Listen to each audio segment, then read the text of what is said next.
Shut your mouth for your health. Mouth breathing, among other modern habits, has led to an epidemic of small jaws and many troubling health consequences.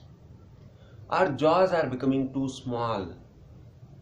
There's a connection between underdeveloped jaws, modern life, and a myriad health and quality of life issues. Crooked teeth and braces are a modern problem, caused primarily by eating soft foods, living in confined spaces with allergens and poor posture, including mouth breathing. This is an epidemic. We can link undersized jaws to increased risk of heart disease, hyperactivity, sleep deprivation, and other issues that are endemic to modern life. I think the best evidence comes from human ancestors. Richard Klein, Stanford paleontologist and the world expert on human fossil record, said, "I have never seen a hunter-gatherer skull with crooked teeth. This is a serious hidden epidemic that the public health community is just discovering. The most obvious symptom is the growing frequency of children with crooked teeth wearing braces, but it also includes snoring, jaws hanging open, frequent stuffy noses, general decline in physical appearance, attention and behavioral problems, unrecognized disturbed sleeping called sleep apnea. These symptoms indicate a building medical emergency that will likely catapult dentists, orthodontists, and sleep scientists into the front line of public health professionals. The emergency lies in the collection of serious diseases connected with mouth breathing and disturbed sleep, including heart disease, cancer, attention deficit hyperactivity disorder, that is ADHD, depression, schizophrenia, suicide, asthma, and Alzheimer's disease. Disturbed sleep is an extremely serious stressor of the human mind and body. Among other things, it tends to depress the immune system, making an individual much more vulnerable to a wide variety of diseases and resulting in myriad modifications to the brain that are only partially understood yet. Add to this the large contribution of sleep deprivation to highway accidents, medical mistakes, and poor performance at work and in school, and you can see how important this unrecognized health emergency is. I want to tell you something interesting. The number of people who die because of accidents caused by sleep deprived drivers is more than the number of people who die because of alcohol abused drivers. That is, people who are drunk and drive will cause much lesser deaths than people who are sleep deprived. Studies of skulls from just a few hundred years ago compared with today show that human jaws are still shrinking. There hasn't been time for this to be a genetic problem. You can get crowded jaws within a generation. So it's primarily a response to environmental accompanying a sedentary lifestyle and industrialization. We know a smaller jaw makes you more susceptible to sleep apnea, and so it relates to an area Robert Sapolsky has pioneered, the importance of stress. We know how clear that having your sleep interrupted is a big stressor and can lead to greater susceptibility to infections and diseases. We are getting to see how stress and sleep apnea, and therefore also jaw size, add to specific health issues such as cardiovascular problems, behavioral problems such as attention deficit hyperactivity disorder and other diseases, possibly even cancer and Alzheimer's disease. A grandfather who was raised in a traditional habitat with traditional diets, then his son who moved into an industrialized area with much softer foods, and you can see the deterioration of son's face and jaws. His grandchild then had even more problematic jaws. Introducing a near liquid diet has been a natural experiment. Lack of chewing naturally influences jaw development, just as not walking would change leg development. Another example, we know from fossil evidence that hunter-gatherers had big, well-developed jaws, and even Jains had a double row of teeth, double jaws.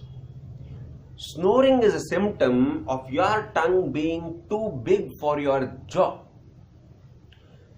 And we speculated that individuals with small jaws wouldn't have survived, since snoring would have attracted leopards which hunted them. What is the dental connection to this? The dental connection comes from poor jaw development, which can be traced back to environmental changes resulting from industrialization. One primary cause is a lifestyle that reduces the amount of chewing a developing child needs to do. Since industrialization, children are no longer weaned to relatively tough foods their parents eat. Instead, they are switched to soupy baby foods. Indeed, in early lives, children often transition from pablum to fast food diet that is becoming increasingly soft and liquid-like. Few kids get to gnaw on a tough buffalo haunch, instead feasting on hamburgers, cakes and candies that melt in their mouth, sugary soft drinks and the like. When mothers can nurse, many cannot do it for long enough, or they may pump their breast milk and have a caregiver deliver it through a bottle.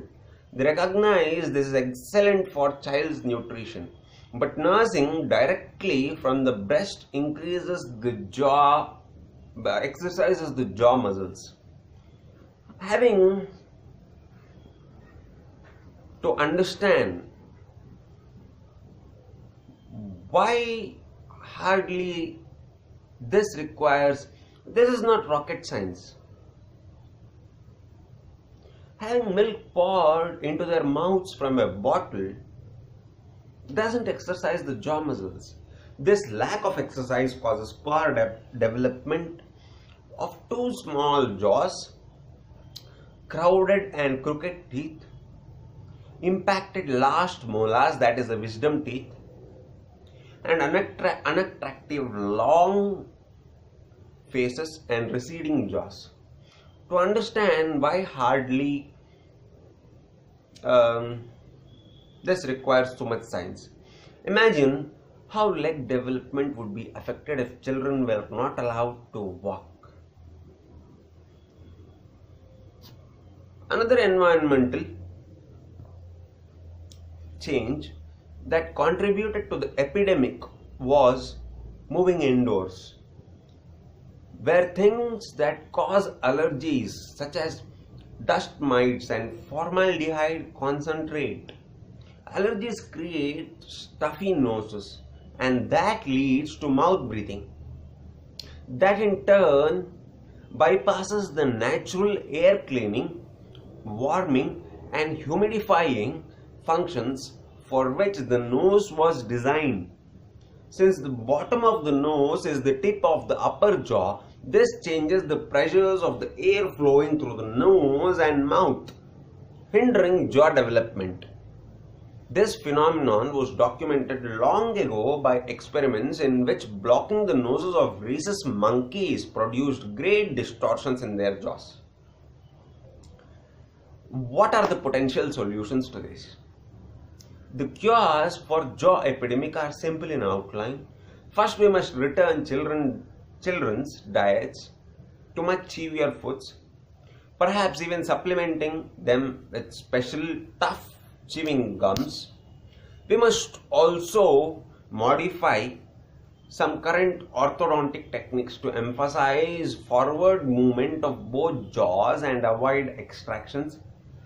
Dentists should encourage forwardontics, a program focused on keeping the airway open through sets of exercises designed to correct jaw posture. We have learned that how one's jaws and tongue are held when not eating or talking is key to healthy jaw development. The stakes aren't as high as with something like climate change, climate disruption, which could lead to billions of premature deaths. But an epidemic that is causing a lot of expense. Think of braces, the misery. Many people's lives could be improved if it were dealt with. It's also a public health problem where some of the power to avoid it rests in your own hands. Parents should watch their kids for signs that their jaw development is going in the wrong direction, such as mouth breathing, gummy smiles, trouble sleeping, and morning tiredness. Snoring in kids is a strong danger sign. Snoring in kids is a strong danger sign. Get help early. From birth, encourage children to keep their mouths closed when they are not eating or talking. This will support proper oral posture, which is lips closed, tongue on the palate, and teeth slightly touching. And wean to tough foods that require chewing like they did in the days of hunter-gatherers. You should try to reduce exposure to allergens and consider breathing exercises designed to improve nose breathing and breathing efficiency, like good oral posture exercises. And you can do something that my parents would have hated. Recommend that your kids chew gum. We can also convince baby food manufacturers to develop foods that are nutritious and safe and yet require a child to chew a lot. We can make sure our schools have chairs that produce the right kind of posture in kids, because that seems to affect oral posture as well. It's a place where society, if it pays attention, can do a lot. At the public level, a determined and well-supported educational program will be necessary.